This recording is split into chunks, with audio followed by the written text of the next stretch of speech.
Қазақстан Республикасы Индустрия және жаңа технологиялар министрлігінің қолдауымен технологиялық даму жөніндегі ұлттық агенттік ұсынады.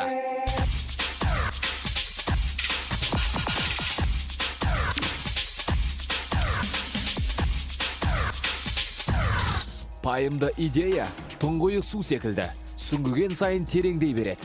Клод Адриан Гельвеци. Әлемдік барланған уран қорының 19% Қазақстанның жер қойнауында жатыр.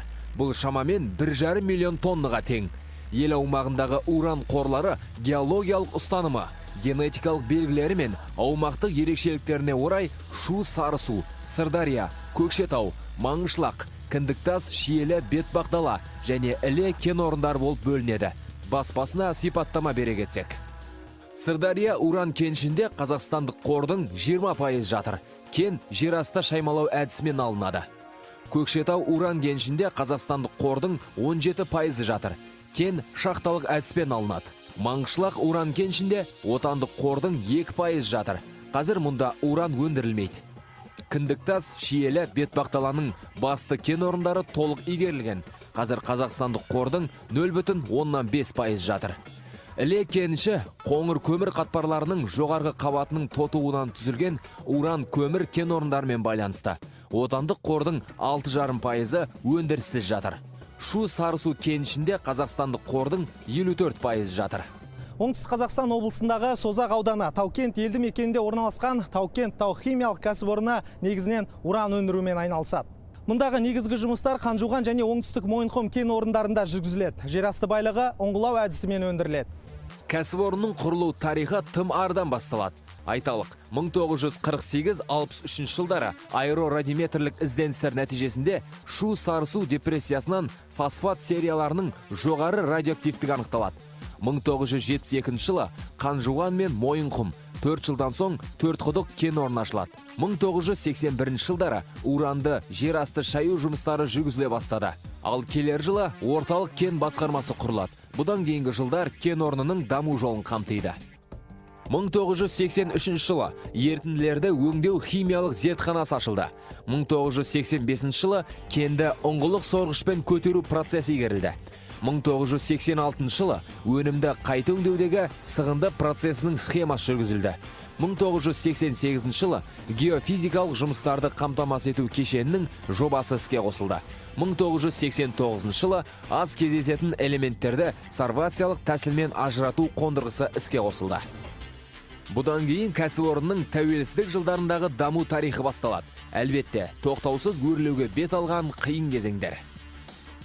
Жалпы кәсіпорын бойынша ұлттық компанияның ішінде бірінші болып деп атап айтсақ та болады, электр қуатын үнемдеу жобалары енгізілді.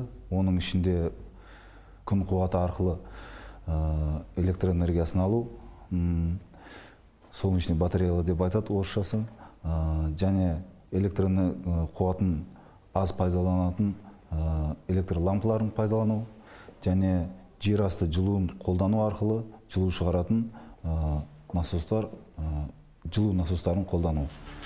Тәуелсіздік жылдарындағы оң қадамы 1991 жылы өндірістік тәжірибелік қондырғыда сирек кездесетін элементтердің концентратын алудан басталған кәсіпорын 1997 жылы Қазатомөнеркәсіп ұлттық компаниясы болып құрылды.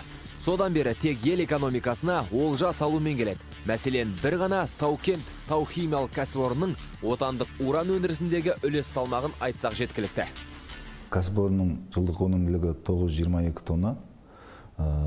Негізгі проекттік жоба бойынша 1,5 тоннаға дейінгі мощностьіміз бар. Ендігі жылы, Құдай қаласа, 1000 тонна, одан кейін 1,5 ары қарай өсе береді деген ойдамыз. Уран жоғары концентрацияланған энергия көзі. Бір келі уран дәл осы мөлшердегі көмірден бөлінетін энергиядан 20 000 есе жоғары электр қуатын бөледі. Тиісінше әрі жеңіл, әрі арзан тасымалданады. Мәселен, 1 киловатт сағат өндіруге кететін көмірдің құны 4 евроцент тұрса, осы мөлшердегі газ 2,3 евроцентке шамалас. Ал уранның дәл осы көлемі небәрі 0,4 евроцентпен бағаланады. Кәсіпорын тек отандық экономикаға олжа салып қана қоймай, өзі тұрған өңірдің әлеуметтік ахуалына да қарасуда. Мұны бір ғана жергілікті қазынаға құйып отырған салық мөлшерінен аңғаруға болады. Мәселен, тек соңғы 6 жылдың көрсеткішін көлденең тартсақ.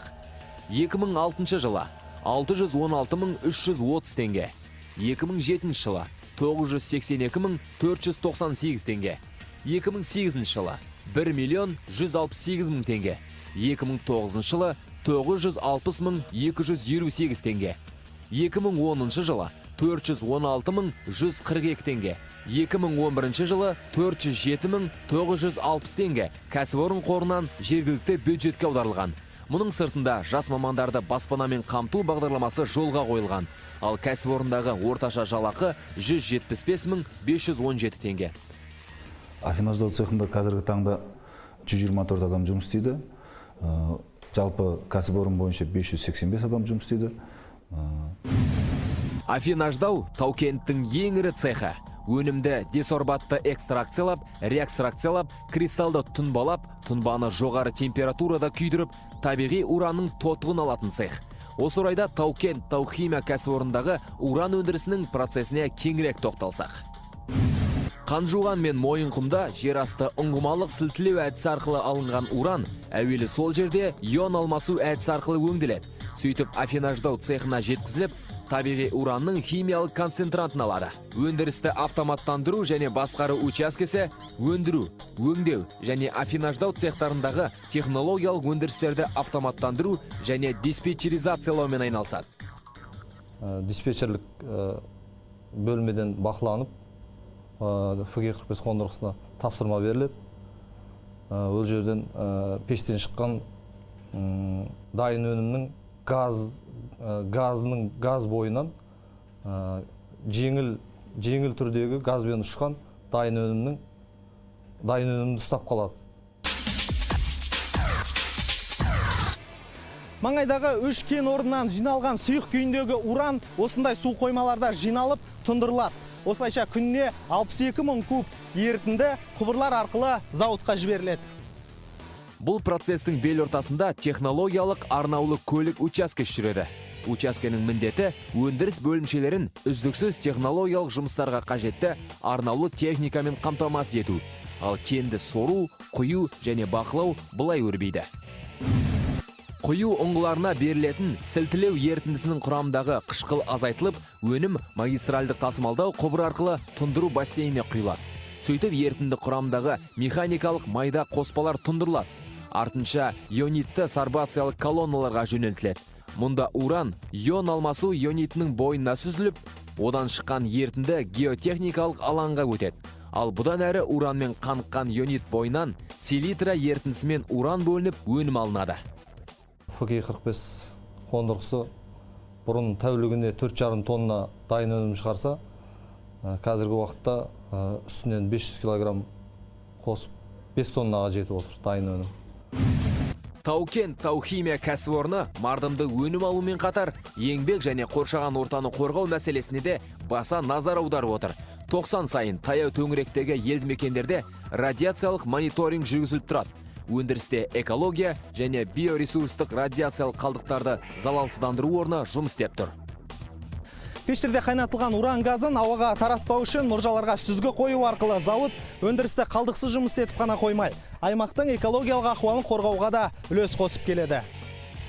Қауіпсіздік декларациясына сай 5 жыл сайын өндіріс орны жұмыс талаптары қарастырылған аттестациядан өтеді.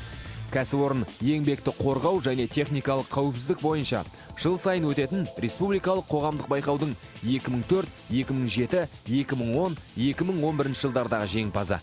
Мұның сыртында экономикалық түсімнен тартып, еңбек қауіпсіздігі, экологиялық қауіпсіздік шараларын күйттеген рационализаторлық қайраткерлік пакетіне сай атқарылып жатқан жұмыстар да шаш етектен.